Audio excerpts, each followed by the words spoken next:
Hello mga farmland, magandang araw po sa ating lahat. Mga farmland, nandito po ako sa property located po sa Sabang, Concepcion. Ito po ay located po sa San Pablo City, Laguna. So ang property po ay small cat mini farm lot. Ang available cat po ay 100 square meter to 150 square meter. So ito po yung right of way kasi andyan po yung kalsada. Ito po ay 5 meters wide yung sukat ng right of way dito. So from doon po sa bungad, papunta po dito. So ito po yung start po ng right of way ng property. Ang property po ay nandun. Yan. So may nakakulay red, yun pong start nung property.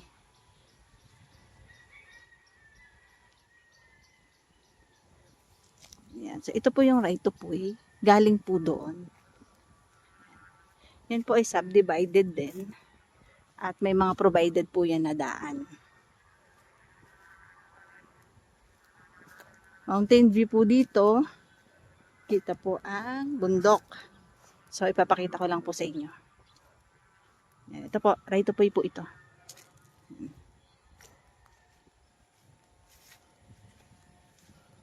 Ayan. So ayan po yung barangay road.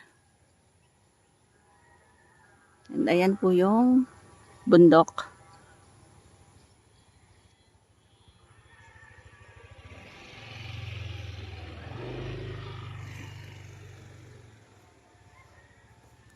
Ito po ay malapit po sa Bunot Lake. Kasi ang San Pablo po ay mayroong 7 lawa.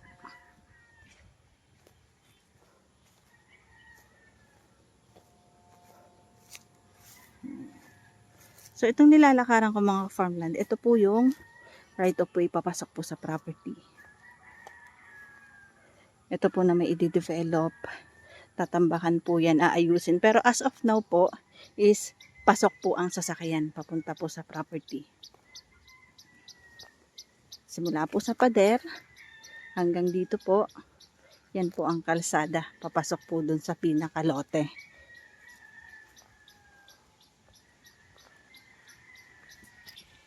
So iyan, yung kalawakan na yan, yan po yung property.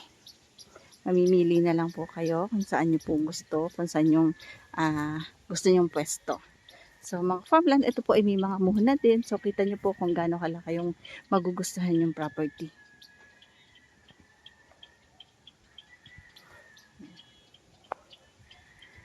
Ito po ay mini farm lot.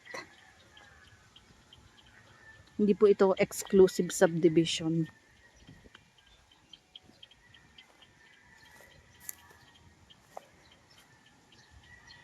Ang kagandahan po, meron pong ilog dun sa dulo.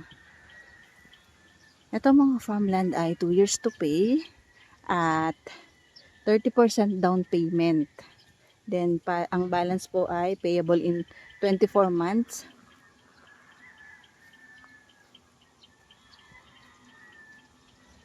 Ayan. Kung makikita nyo, meron na siyang mga sariling muhon.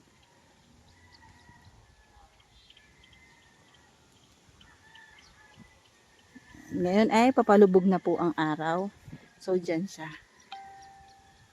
And then, ang sikat ng araw is dito sa portion na ito. So, pag nandito, kita po yung bundok. Yung tuktok ng bundok. Ang presyo po nito, ang inner lot ay 2,800 pesos per square meter. Then, ang corner lot naman ay 3,000 pesos per square meter. So, may available cut po, 100 square meter and up to 150 square meters po.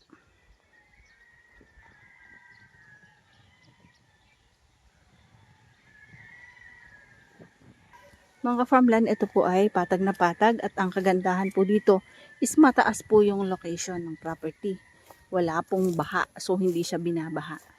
At ang malapit po dito na lake ay ang Bunot Lake. So nandyan lang po yung Bunot Lake sa kabilang side. Yun po yung lake na malapit dito sa property. May mangilan-ngilan po na lansones. And sa ngayon po, mga niyog po yung mga nakatanim. Pero dito sa area na ito po, pwede pa pong taniman po ng iba pa pong prutas or kung ano pong mas preferred nyo pong itanim. And mga farmland, ilang minutes lang galing doon sa National Road ng Concepcion. San Pablo, Nagcarlan Road. Malapit lang sa lahat, malapit din sa school, malapit sa bayan, sa talipapa.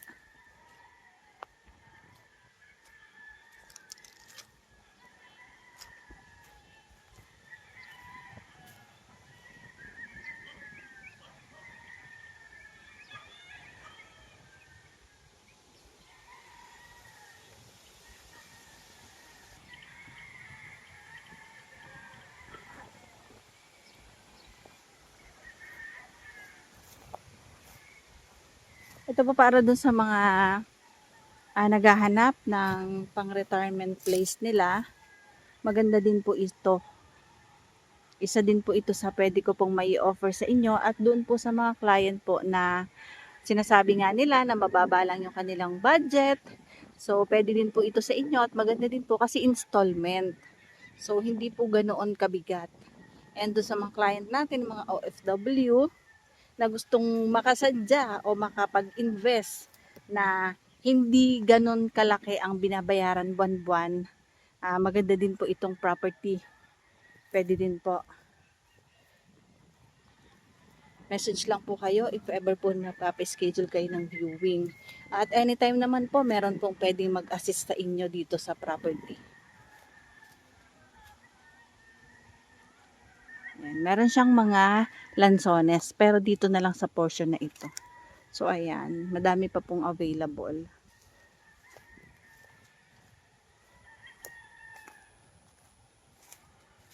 And may ilog po dyan. Tatry natin kung kaya pa natin mapuntahan. Pero dahil po malinis ang property, baka sakali pong maipakita ko sa inyo.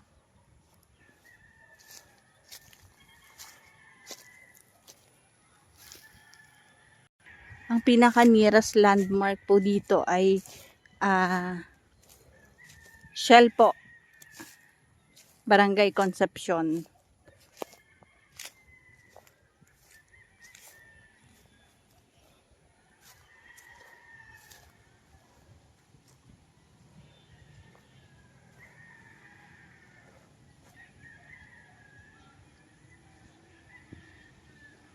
Ayun mga ka-farmland, meron na siyang mga kawayan. So yung client namin na lagi nagtatanong ng kawayan, ayan sir, meron pong kawayan dito sa area na ito. Yun nga lang sir, maliit lang po ang cut dito, mini farmland lang po.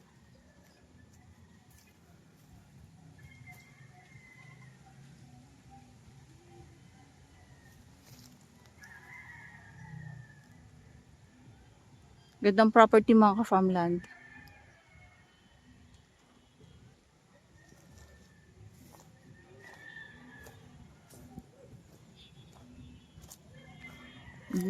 So ito po yung ilog. Yung ilog dito sa property.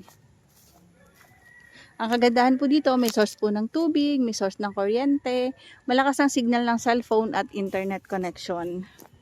So ilang meters lang po ito dyan sa Barangay Road. And ilang minutes lang po from doon sa National Road. San Pablo, Nagcarlan Road.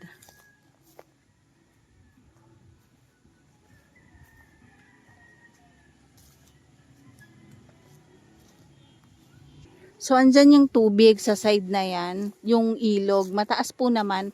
Mataas tong property, sobrang taas doon sa baba. Andyan po yung ilog. Ayan. So, paano mga farmland?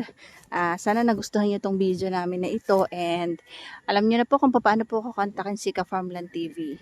Nandyan po yung aking Viber, WhatsApp, personal messenger, tsaka po yung aming cellphone number.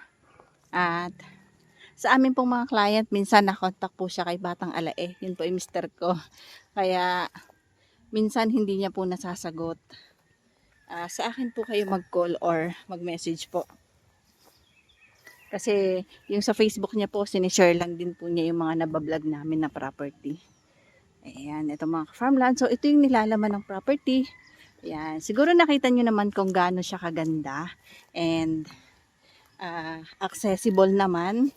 Ayan, nandun nga, naiipasok nga yung sasakyan. So, kanina may mga client na nag-viewing na nga dito sa property. Ito po ay bago pa lang. So, kauumpisa pa lang po. Kau-open pa lang po nito. And ang available cut nga po ay 100 square meter to 150 square meters. At ang presyo po nito mga farmland ay inner lot 2,800 per square meter.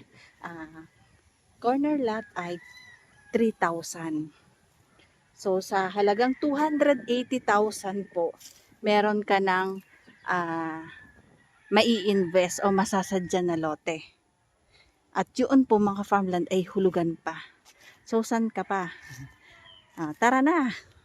Shout out po kay Ahente Moto.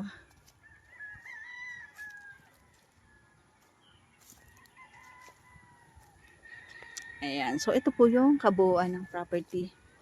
At ayun po oh. Dito kitang-kita yung ano bang bundok yan? Parang Cristobal po yan. Yan, Mount Cristobal.